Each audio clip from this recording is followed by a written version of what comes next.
Welcome back to Stories from the Field, the Superintendent Podcast, where we tell the stories of incredible leadership under fire through the lens of equity. The last time we talked, we learned all about Mark Bedell and all the great work he's doing. But I think safe to say his superpower is building relationships.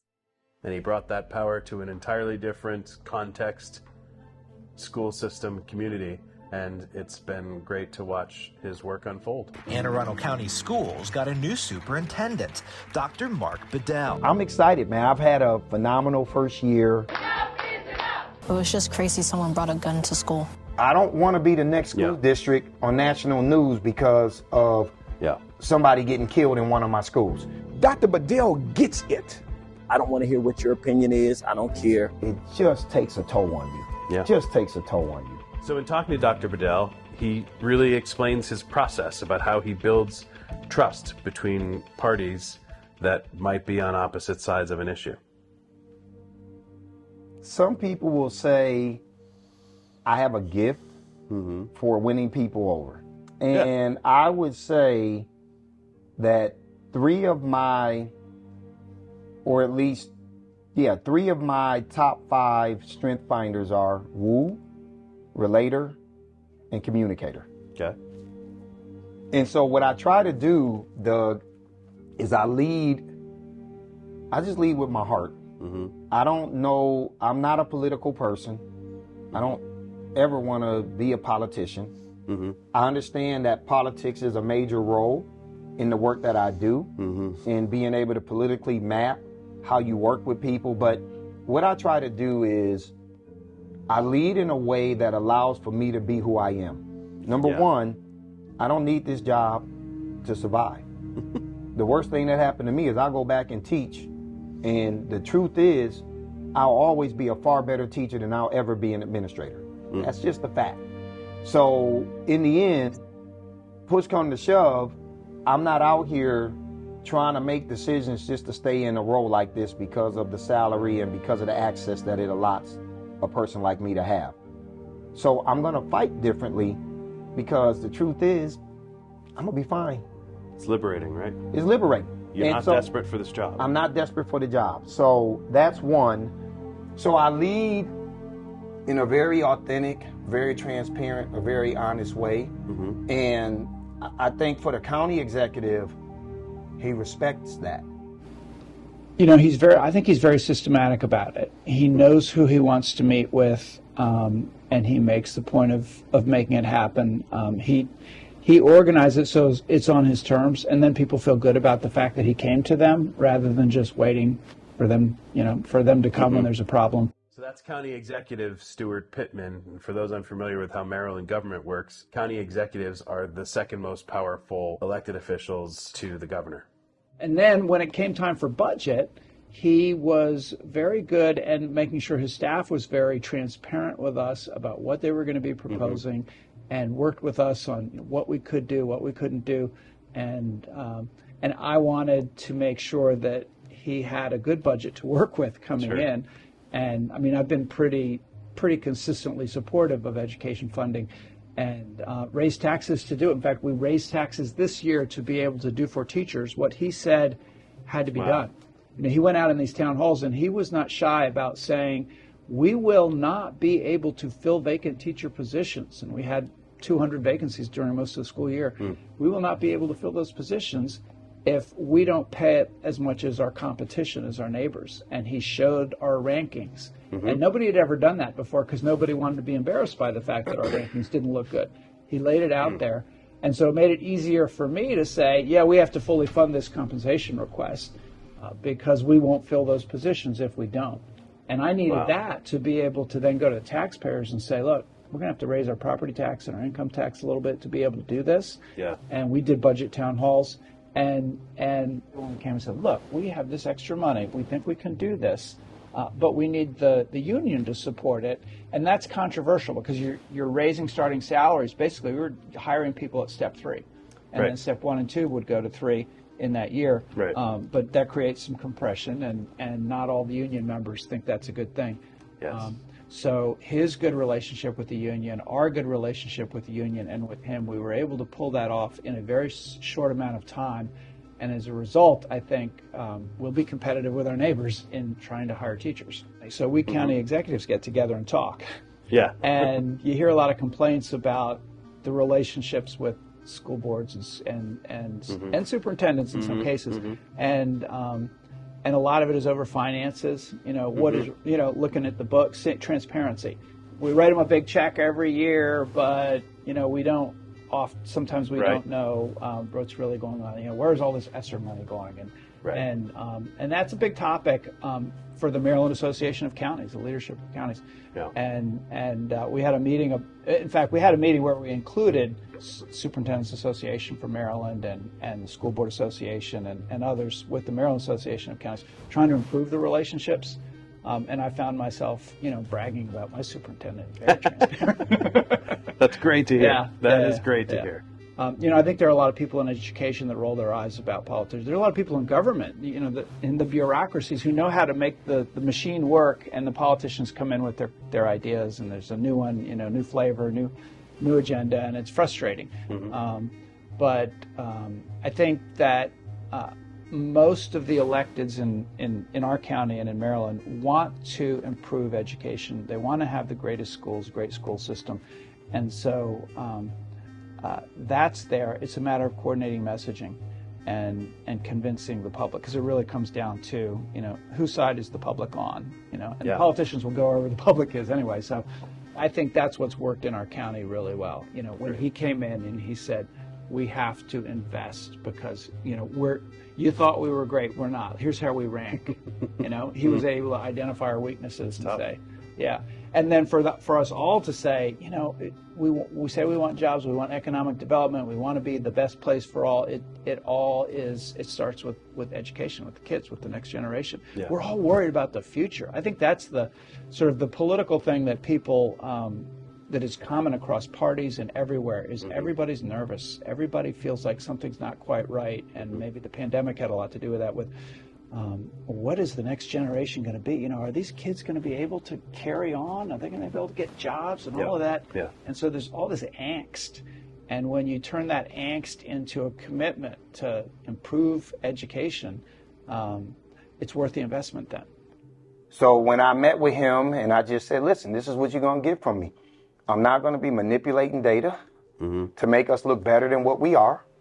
I'm willing to put the good and the bad and the ugly out there, because if you guys don't know what the bad and ugly is, you can't help me.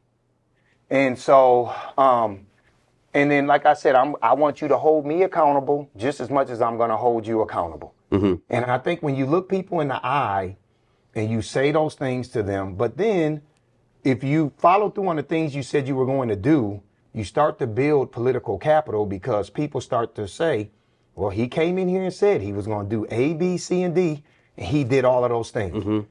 And so I just have a great working relationship with him and the mayor, and because I'm just an honest person. So I'm excited, man. I've had a phenomenal first year. I already talked about building a level of trust throughout the community. I have built a phenomenal working relationship with elected officials. The county executive and I are very aligned on how we see where this district could go to.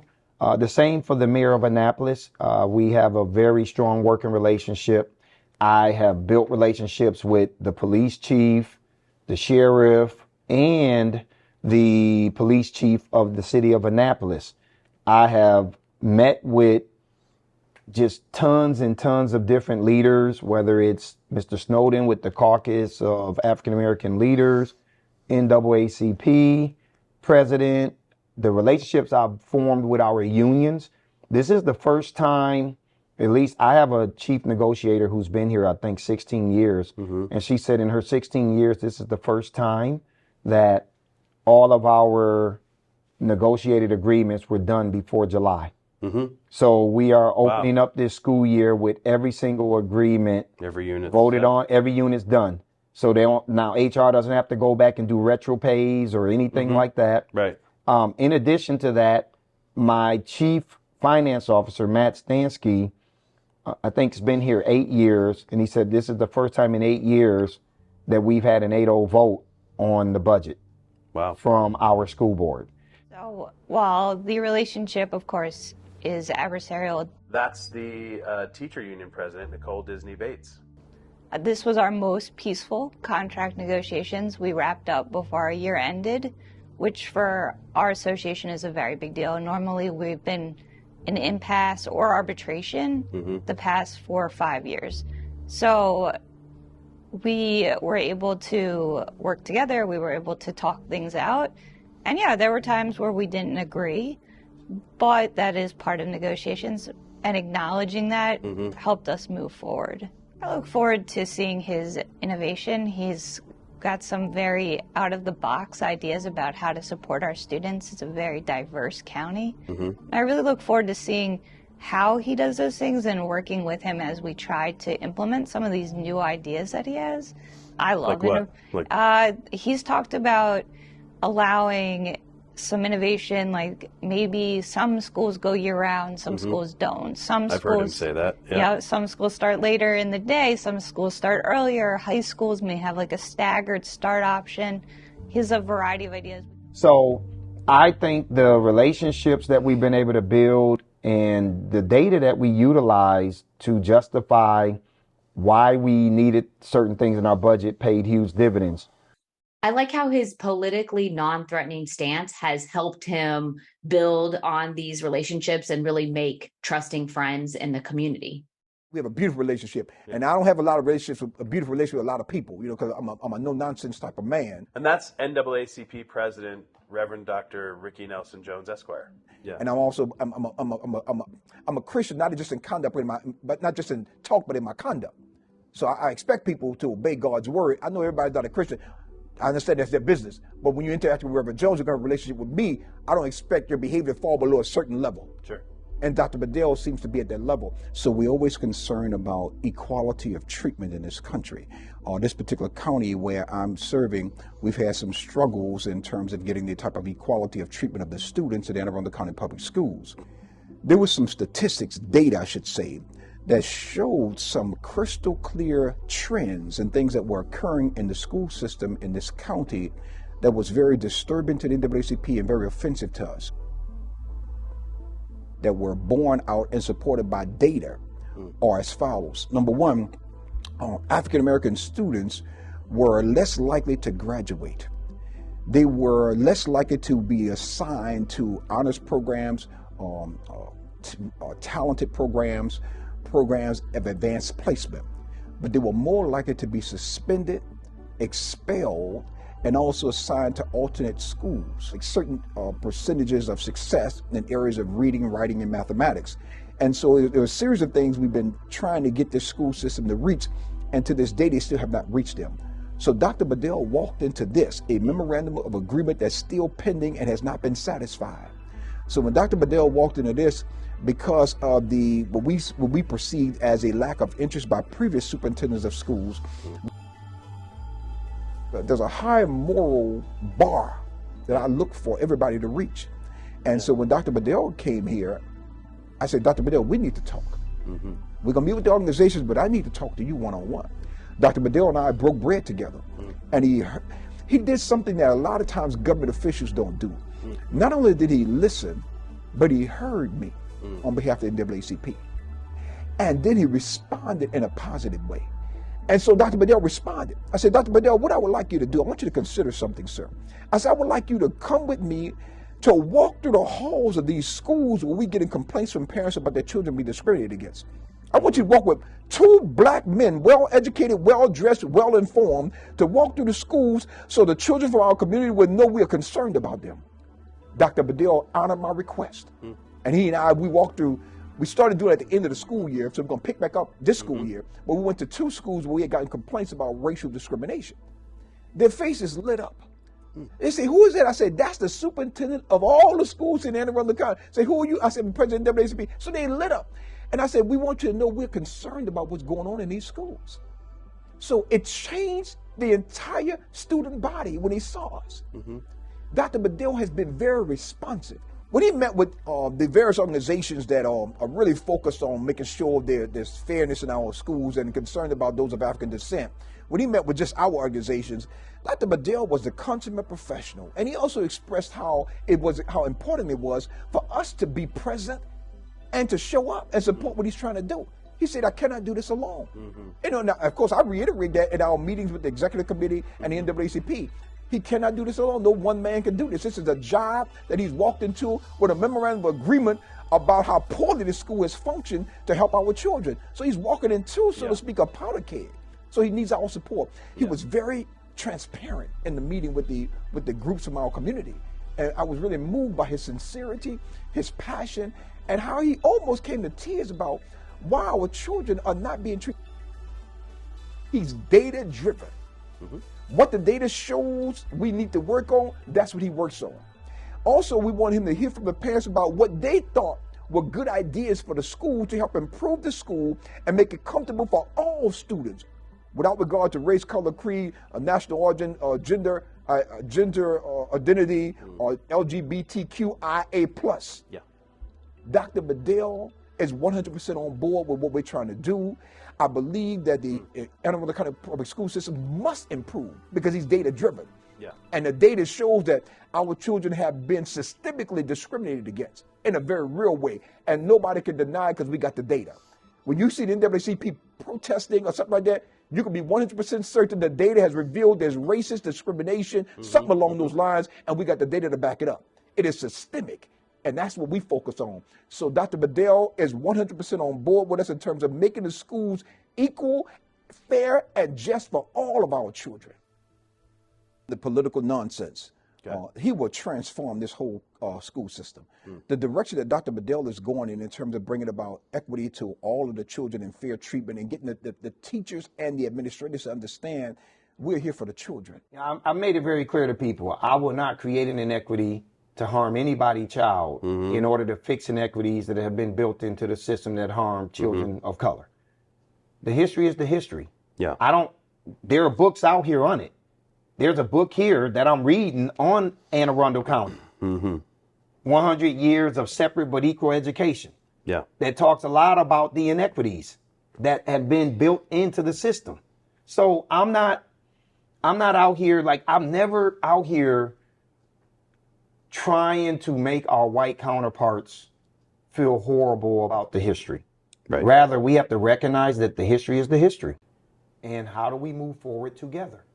And we can. Wow, the racial divide just really keeps coming up. Yeah, what I found interesting is that the Reverend Doctor's comments were all about the data that supports the impact and evidence of racial bias. And I asked Dr. Bedell that same thing and asked him to reflect on, his analysis of the situation here compared with his work in Kansas City. I did it in Kansas City in a very non-threatening way. And you want to talk about racial issues, Kansas City, you can cut through it. You got a divider line that tells you. You drove me through the divider line. I drove you through it. I was never more conscious of being a black man in my life until I took on the Kansas City assignment. And I had to have those tough conversations there about how race played out. And in the end, we did our equity work, and the data speaks for itself. Kids won. Yeah. In the end. Yeah. All. Yeah. Let's talk a little about Kansas City. The challenges you're facing, can you compare and contrast? All districts have challenges. All districts have challenges. But these are two very different school systems. I love my time in Kansas City.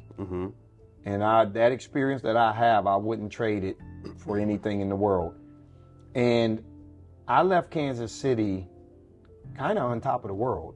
I didn't leave there with people wanting to run me out. I mean, if you listen to the press conference, our board was prepared to offer me another extension to stay for another 3 years. No one wanted you to leave. You had just gotten the accreditation. That's correct, right? I was there for 6 years. That made me the longest tenured in over 50 years. People happy about the progress that the district was making. And the district was the first in the United States to lose its accreditation in 2000. We were able to get it back January 11th of 2022. I'll never forget the date. And I couldn't believe that we got it back. It was a journey, but I dealt with a lot of toxic stress in Kansas City. So the difference between an urban school district and a system like where I am now, it's two different worlds. There are days where I feel guilty being here, given what I know our kids have access to compared to what our kids had in Kansas City. When you say toxic stress, you mean on you? On me as a superintendent. Yeah. So I'm having to navigate perception that the school district is terrible and needs to be abolished. Yep. And having to try to change mindset. That was a real movement. They wanted to expand KCPS. Yeah. Ultimately, there's a lot of money being put into that, right? The proliferation of charters. Yeah. Okay. And things of nature there in Kansas City. And just a lot of behind-the-scene things that were happening where they were trying to mount state takeover for the school district prior to me getting there. Yep. You had a decline in enrollment over the years. This was once a thriving school district like what we have here in Anne Arundel. 77,000 students, I believe, back in the late 60s, down to 14 or 15,000 by the time I arrived. And once again, not fully accredited. So you're having to fight that. Then you're having to fight the race stuff. People not understanding the impact of redlining and all of that stuff that happened back in the 1930s. You know, white flight that occurred when integration was required and people started to leave the district to go out to suburban school districts. The proliferation of charters in 1999, 2000, and then a lot of dysfunction that occurred over the years. I was fortunate that by the time I got there in 2016, you had a lot more stability with the board. But the other areas that was very difficult for me to deal with was the community violence. 12 to 15 kids in some cases being murdered on an annual basis.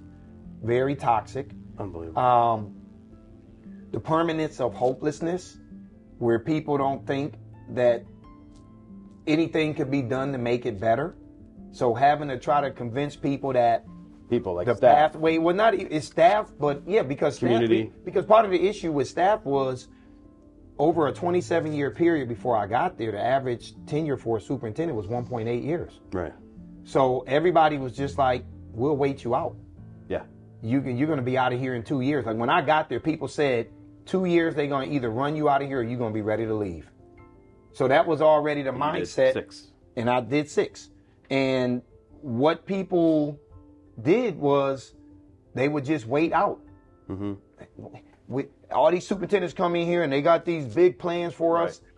But what I did that was different, I enrolled my kids into the school system. And that was the first time in probably a decade and a half that a superintendent did that. Not only did I enroll my kids in the system, I moved into the city, right in the heart of Midtown, where I was 5 minutes from the Board of Education building, and we became a part of the community. I served on a number of boards, and I was a part of the community. And that ultimately helped people to lower their guards. The fact that I bought a house let people know that this guy is committed to being here. Yeah. And so we did that. And then it was just like other things that inserted toxic stress. Fighting against economic development. Because Kansas City was ranked number 17 in the country in the amount of money that was being abated to developers. And they weren't fixing the neighborhoods up that truly met the definition of blight.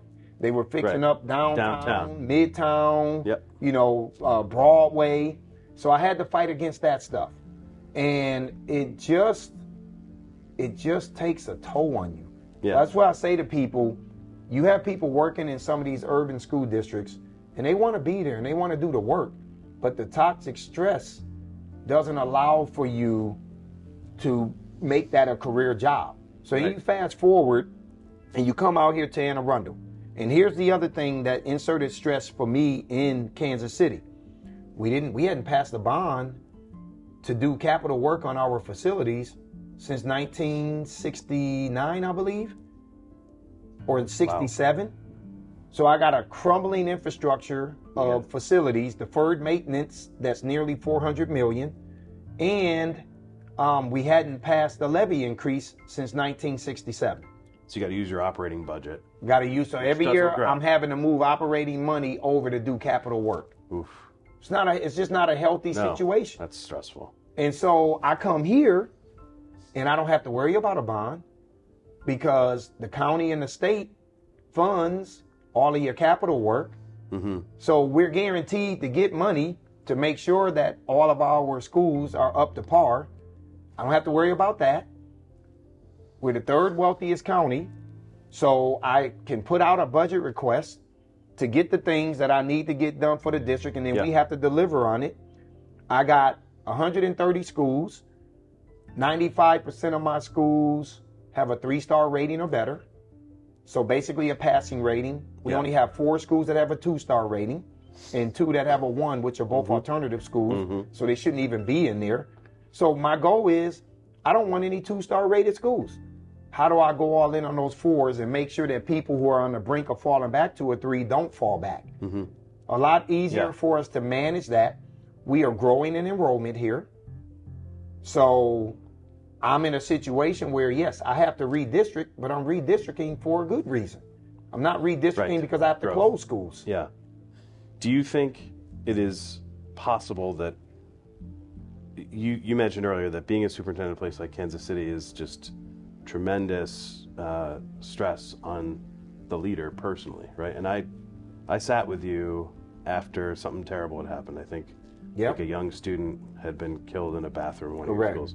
And I saw how much the pain was like in every ounce of you. I could just see it just from talking to you. But someone has to lead that school system, right? How do we as a educational, ecosystem, how do we make sure those kids have a good leader, and while also making sure that Anne Arundel can have a good leader to take them through their redistricting, right? Like that's the challenge of superintendent work. It's hard, man. Like, you open up a lot of trauma with that situation. I cried a number of nights and a number of days in my office when that happened. Because the worst thing that could ever happen to a superintendent is a parent send their kid to school and you never, ever send that kid back home. And you never send that kid back home, man. Like, over my years, we have misplaced kids. Superintendents misplace kids all the time. They get off at the wrong stop. They at a friend's house. We find them at 9 o'clock or 10 o'clock. But to lose a kid in your school, there's nothing lower than that, right? It broke me. It broke me, man. And I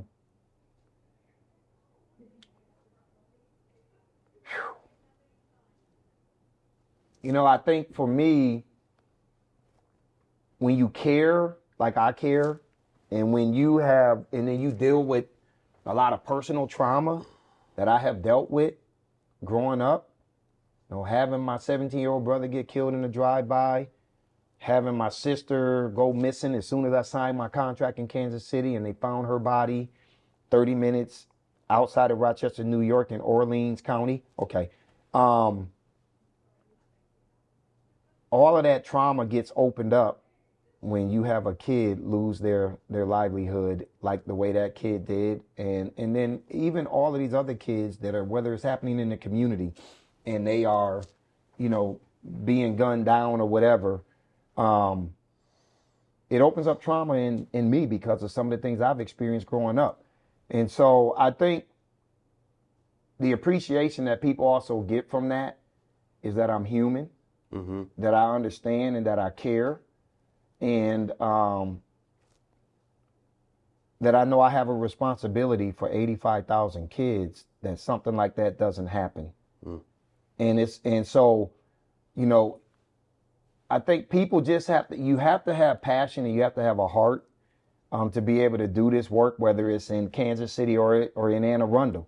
And I deal with stress here It's not as toxic, but I deal with my fair share of stress because of the large size of the district. I feel like I get more incidents that are happening, but small in nature. Sure. And then I'm dealing with a whole different story here, which is part of the conversation that you heard yesterday in the board meeting about suicides. Mm-hmm. I don't want kids feeling like they don't have anybody to go to and then they're committing suicide. So, that's kind of some of the stuff that we deal with in suburban districts more so than what we're dealing with in urban districts. You got a lot of the community factors that you dealt with in Kansas City. Then you got issues here where I think kids in some cases don't feel like they have people to talk to. And we've had a couple of those incidents occur this year. And I just want to make sure that we are a district, when I talk about creating a true sense of belonging, that we really are creating that true sense of belonging, that all of our kids know that there's somebody here that they can talk to if they need support and help. And that's kind of what our district is going to be intentional in how we support students. Yeah.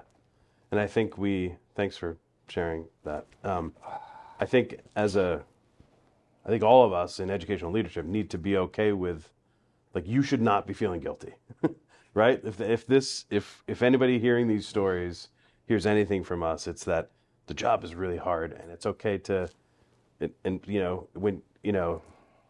we up the annual tenure, the average tenure, right? It's like 2.8 nationally. If we can get that to be more like 3 or 4 years, but you have to move on after 4 years. Like, no human can be in a toxic stress situation for their entire career. It's not healthy. And that's the thing, right? I feel like the work that our team did in Kansas City was phenomenal.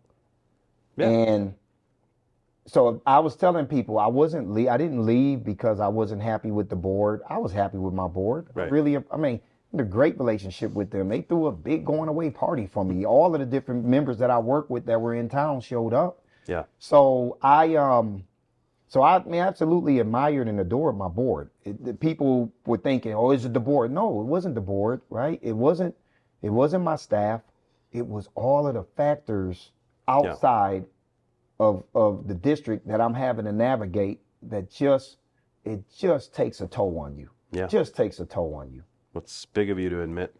Some people want to be, I'm tough, I can, right? But that's not the world we're in anymore. And I want to be around to see my grandchildren. You know how many opportunities I had to leave Kansas City, Doug? Sure. Probably 21 or so. Oh, yeah. And to go to much bigger districts. I still have voice messages from people who call me saying, if you come here, we believe the district will pay you this. Right. And the business sector is going to make sure that we take care of you because we want you that bad. I could be making $100,000 more a year somewhere else, but then I'm dying on the inside because of the stress. Yeah. It's not always, all money's not good money. Yeah. I learned that playing dominoes. We love and respect and know our members and think they're amazing, but to see them in action, to see them in their element in the field, it's a whole different take on it, but it's harrowing still just to see how hard this job really can be. Yeah. And what I just appreciate about Dr. Bedell is how he can, speak so positively about some of the things he has to deal with that are completely out of his control, and that he just sort of accepts that this is part of the job. This thing that has nothing to do with me or anything that me or my team have done is now something we have to contend with, and we got to figure it out because the kids need us to figure it out. Yeah, I saw him a couple months ago, maybe a month ago in Las Vegas at an equity event.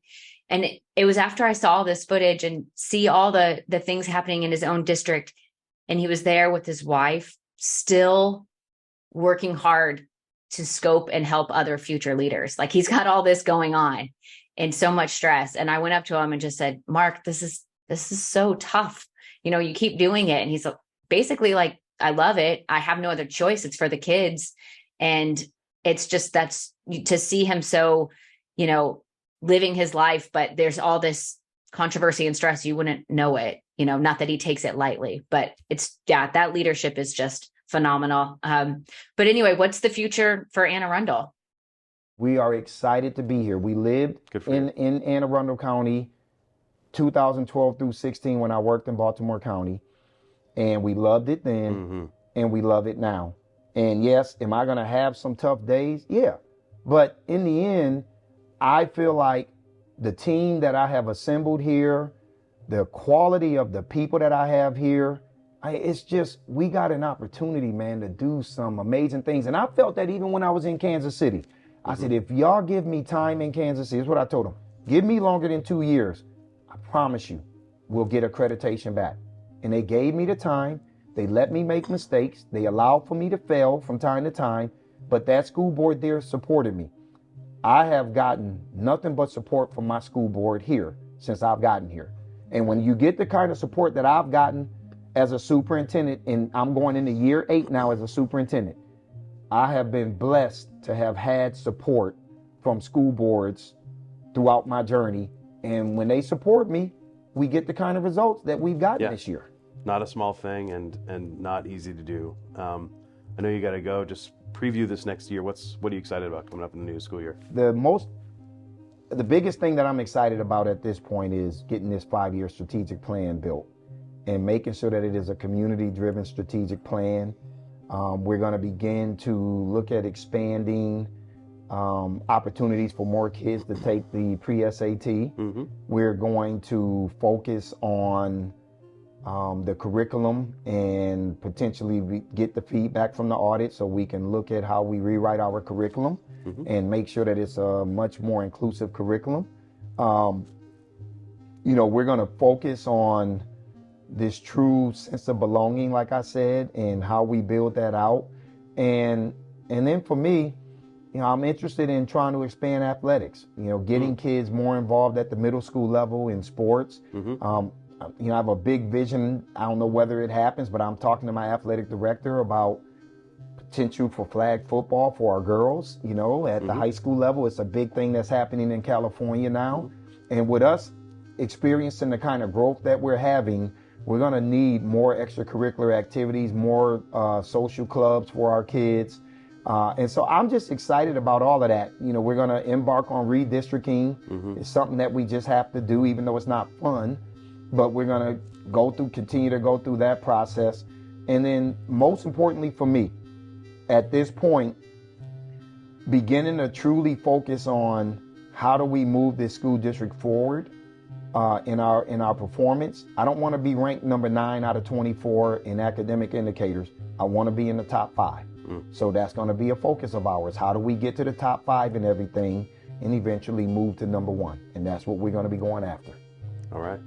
Wish you the best. Thank you. Thanks for talking to us. Thanks for having us here, and look forward to telling this story. All right. And Sarah, one more thing I want to make sure we say. These episodes are not, easy to put together, Johnny and Cho and our team here, there's a lot of logistics that have to get handled. And without the support of Bob Mosier, who's communications director at Anne Arundel County Public Schools, and Joan Conrad in Dr. Bedell's office and Dr. Bedell's entire team there, just wonderful folks who helped to make sure that we could get people into spaces where we could have these conversations. So I want to make sure we express our gratitude to Joan and Bob and everyone in Anne Arundel County Public Schools. We hope you all will come back and join us for the next episode of Stories from the Field, the Superintendent Podcast. So since the time we visited Anne Arundel County, Dr. Bedell got some really great news that we wanted to share as part of the final publication of the podcast that happened after we visited. They improved on the Maryland State assessments in 7 of 8 areas last year. So those are the results that superintendents work to achieve.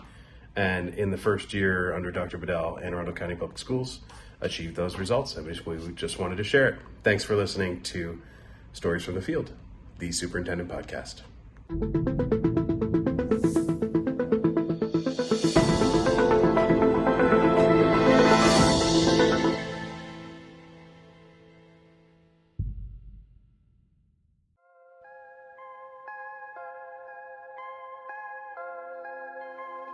To create these stories, it takes a village.